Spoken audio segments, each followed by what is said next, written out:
Good morning students. आज हम 7वीं कक्षा में संकलित पाठ रक्त और हमारा शरीर पढ़ रहे हैं। वैज्ञानिक दृष्टिकोण पर आधारित यह पाठ है जो हमें हमारे शरीर में रक्त की संपूर्ण जानकारी देता है। तो बच्चों की आपसी बातचीत से यह पाठ शुरू होता है और जानकारी देता है। दिव्या अनिल की छोटी बहन है। यूँ तो वह शुरू से ही कमज़ोर है, लेकिन इधर कुछ दिनों से उसे हर समय थकान महसूस होती है। मन किसी काम में नहीं लगता। भूख भी पहले से कम हो गई है। अस्पताल में उसे डॉक्टर ने देखा तो कहा, लगता है दिव्या के शरीर में रक्त की कमी हो गई है, जांच कराकर देखते हैं। यह कहकर उन्होंने दिव्या को रक्त की जांच के लिए पास के एक कमरे में भेज दिया। वहां अनिल को अपनी ही जान पहचान की डॉक्टर दीदी दिखाई दी। डॉक्टर दीदी ने कहा, कहो अनिल, कैसे आना हुआ? अनिल ने कहा कि डॉक्टर ने दिव्या को खून की जांच के लिए आपके पास भेजा है। इतना सुनते ही डॉक्टर दीदी ने दिव्या की उंगली से रक्त की कुछ बूंदें एक छोटी सी शीशी में डाल दी और स्लाइड पर लगा दी। फिर अनिल से बोली, अनिल, तुम कल अस्पताल से रिपोर्ट ले जाना। अगले दिन अस्पताल पहुंचकर अनिल ने डॉक्टर दीदी के कमरे के दरवाजे पर दस्तक दी। भीतर से आवाज आई, आ जाओ। अनिल ने कमरे में प्रवेश किया तो पाया डॉक्टर दीदी सूक्ष्मदर्शी द्वारा एक स्लाइड की जांच कर रही थी। दीदी के इशारे से वह पास रखी कुर्सी पर बैठ गया। स्लाइड की जांच पूरी होने पर डॉक्टर दीदी ने साबुन से हाथ धोए और तौलिए से पोंछती हुई बोली, अनिल, दिव्या को एनीमिया है, चिंता की बात नहीं है, कुछ दिन दवा लेगी तो ठीक हो जाएगी। अनिल के मन में जिज्ञासा हुई। वह बोला, दीदी एक सवाल पूछूं? हाँ हाँ, क्यों नहीं। डॉक्टर दीदी ने कहा, एनीमिया से आपका क्या मतलब है दीदी? उसने पूछा, यह जानने के लिए तुम्हें रक्त के बारे में जानना होगा, डॉक्टर दीदी ने कहा। फिर बोली, अनिल, देखने में रक्त लाल द्रव के समान दिखता है, किंतु इसे सूक्ष्मदर्शी द्वारा देखे तो यह भानुमति के पिटारे से कम नहीं है। मोटे तौर पर इसके दो भाग होते हैं। एक भाग वह जो तरल है, जिसे हम प्लाज्मा कहते हैं। दूसरा वह जिसमें छोटे बड़े कई तरह के कण होते हैं, कुछ लाल कण, कुछ सफ़ेद और कुछ ऐसे जिनका कोई रंग नहीं, जिन्हें बिंबाणु या प्लेटलेट्स कण कहते हैं। ये कण प्लाज्मा में तैरते रहते हैं। इतना कहकर डॉक्टर दीदी ने सूक्ष्मदर्शी के नीचे एक स्लाइड लगाई और उसे फोकस किया और बोली, देखो अनिल, सूक्ष्मदर्शी द्वारा जो कण तुम्हें दिखाई दे रहे हैं, ये लाल रक्त कण हैं।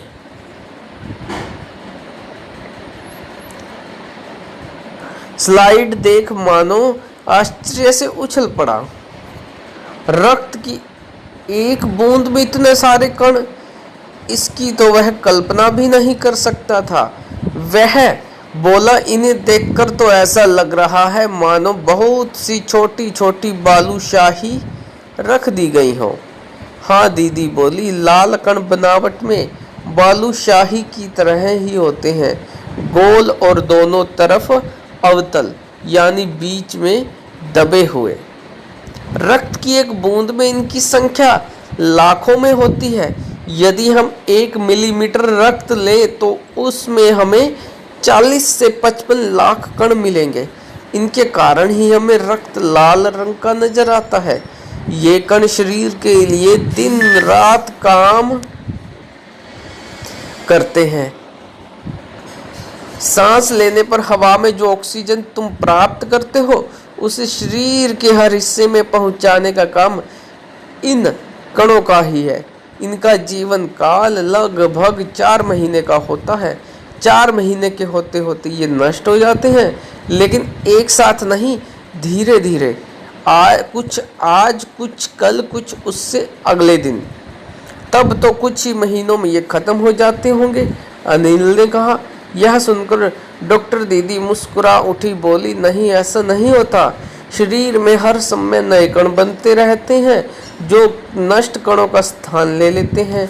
हड्डियों के बीच में के भाग मज्जा में ऐसे बहुत से कारखाने होते हैं जो रक्त कणों के निर्माण कार्य में लगे रहते हैं। इनके लिए इन कारखानों को प्रोटीन, लौह तत्व और विटामिन रूपी कच्चे माल की जरूरत होती है।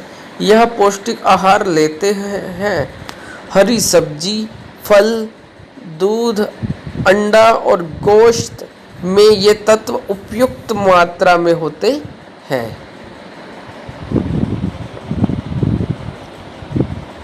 यदि कोई व्यक्ति उचित आहार ग्रहण नहीं करता तो इन कारखानों को आवश्यकता अनुसार कच्चा माल नहीं मिल पाता। नतीजा यह होता है कि रक्त कण बन नहीं पाते, रक्त में इनकी कमी हो जाती है। रक्त कणों की इसी कमी को एनीमिया कहते हैं। तो क्या संतुलित आहार लेने से मात्र से हम एनीमिया से बचे रह सकते हैं? अनिल ने सवाल किया। दीदी बोली, हाँ, यह कहना काफ़ी हद तक सही होगा। जो तो एनीमिया बहुत से कारणों से हो सकता है, किंतु हमारे देश में इसका सबसे बड़ा कारण पौष्टिक आहार की कमी है। इसके अलावा इस रोग का एक बड़ा कारण है पेट में कीड़ों का हो जाना। ये कीड़े प्रायः दूषित जल और खाद्य पदार्थों द्वारा हमारे शरीर में प्रवेश करते हैं। अतः इनसे बचने के लिए यह आवश्यक है कि हम पूरी सफाई से बनाए गए खाद्य पदार्थ ही ग्रहण करें। भोजन करने से पूर्व अच्छी तरह से हाथ धो लें और साफ पानी ही पिए। और हाँ अनिल, एक किस्म के कीड़े भी हैं जिनके अंडे जमीन की ऊपरी सतह में पाए जाते हैं। इन अंडों से उत्पन्न हुए लार्वे त्वचा के रास्ते शरीर में प्रवेश कर आंतों में अपना घर बना लेते हैं। इनसे बचने का सहज उपाय है कि शौच के लिए हम शौचालय का प्रयोग करें और इधर उधर नंगे पैर न घूमें। दीदी, यह तो बहुत ही महत्वपूर्ण बात बताई आपने। अनिल बोला। वह पल भर में सोच में डूबा रहा, फिर बोला, आपने बताया था कि रक्त में कण और बिंबाणु प्लेटलेट्स कण भी होते हैं, शरीर में उनका क्या काम है?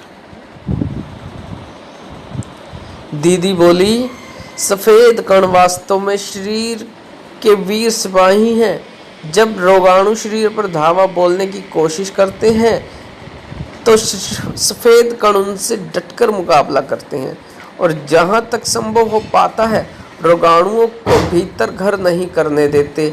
बस संक्षेप में यूँ मान लो कि वे बहुत से रोगों से हमारी रक्षा करते हैं और बिंबाणुओं का काम है चोट लगने पर रक्त जमाव क्रिया में मदद करना है। रक्त के तरल भाग प्लाज्मा में एक विशेष प्रकार किस्म की प्रोटीन होती है जो रक्त वाहिका की कटी फटी दीवार में मकड़ी के जाले के समान जाला बुन देती है। बिंबाणु इस जाले से चिपक जाते हैं और इस तरह दीवार में आई दरार भर जाती है जिससे रक्त बाहर निकलना बंद हो जाता है। अनिल बोला, दीदी, लेकिन घाव गहरा हो तब तो खून बहता ही चला जाता है। हाँ, ऐसे समय में उस व्यक्ति को जल्दी से डॉक्टर के पास ले जाना चाहिए। ज़रूरत समझने पर ऐसी स्थिति से निपटने के लिए कुछ टांके भी लगाने पड़ सकते हैं, किंतु डॉक्टर के पास पहुंचने तक के समय में चोट के स्थान पर कसकर एक साफ कपड़ा बांध देना चाहिए। दबाव पड़ने से रक्त का बहना कम हो जाता है जो उस व्यक्ति के लिए काफ़ी लाभप्रद सिद्ध हो सकता है, किंतु अगर बहुत अधिक रक्त बह जाए तो उसे रक्त चढ़ाने की ज़रूरत भी पड़ सकती है, दीदी ने समझाते हुए कहा। अनिल ने कहा, क्या ऐसा समय में किसी भी व्यक्ति का खून काम आ सकता है? दीदी बोली, हाँ अनिल, हर किसी का रक्त एक सा नहीं होता। कुछ विशेष गुणों के आधार पर रक्त को 4 मुख्य वर्गों में बांट दिया गया है।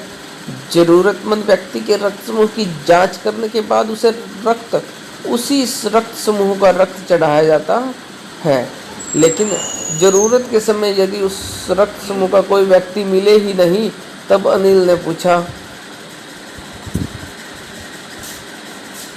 ऐसी स्थिति आपात स्थिति के लिए ब्लड बैंक बनाए गए हैं। प्रायः हर बड़े अस्पताल में इस तरह के बैंक होते हैं जहां सभी प्रकार के रक्त समूहों का रक्त तैयार रखा जाता है, किंतु इन ब्लड बैंकों में रक्त का भंडार सुरक्षित रहे, इसके लिए यह आवश्यक है कि हम समय समय पर रक्तदान करते रहें। दीदी ने कहा, क्या मैं भी रक्तदान कर सकता हूँ? अनिल ने पूछा। नहीं, तुम अभी छोटे हो। 18 वर्ष से अधिक उम्र के स्वस्थ व्यक्ति ही रक्तदान कर सकते हैं। एक समय में उनसे लगभग 300 मिलीलीटर ही रक्त लिया जाता है। प्रायः यह समझा जाता है कि रक्तदान करने से कमजोरी हो जाएगी, किंतु यह विचार बिल्कुल निराधार है। हमारा शरीर इतना रक्त तो कुछ ही दिनों में बना लेता है। वैसे भी शरीर में लगभग 5 लीटर खून होता है। इसमें से यदि कुछ रक्त किसी ज़रूरतमंद व्यक्ति के लिए जीवन दान बन जाए तो इससे बड़ी बात क्या होगी? दीदी समझाते हुए बोली, फिर तो बड़ा होने पर मैं नियमित रूप से रक्तदान किया करूँगा। अनिल ने कहा। शाबाश अनिल, डॉक्टर दीदी ने अनिल की पीठ ठोकते हुए कहा। तो यह इस बात का कथा वस्तु है। कल अगली वीडियो में इसी पार्ट के हम प्रश्न उत्तर करेंगे। जैसे रक्त के बहाव को रोकने के लिए क्या करना चाहिए, अभी पढ़ा है कि रक्त के बहाव को रोकने के लिए हमें कटे फटे स्थान पर साफ कपड़ा बांध देना चाहिए। खून को भानुमति का पिटारा क्यों कहा गया है? क्योंकि इसमें अनेक लाखों की संख्या में रक्त कण होते हैं। 1 मिलीलीटर में 40 से 55 लाख रक्त कण मिल जाते हैं, रेड ब्लड सेल्स। इसके अलावा इसमें श्वेत रक्त कणिकाएं।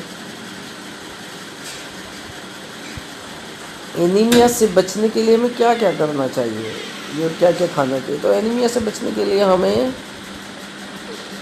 पौष्टिक आहार खाना चाहिए, समय समय पर अपने ब्लड की जांच करवानी चाहिए। पेट में कीड़े क्यों हो जाते हैं, इनसे कैसे बचा जा सकता है? तो सीधी सी बात है, पेट में कीड़े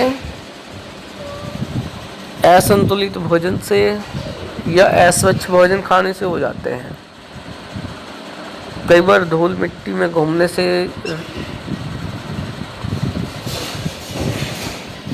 त्वचा के जरिए विषाणु हमारे शरीर में प्रवेश कर जाते हैं।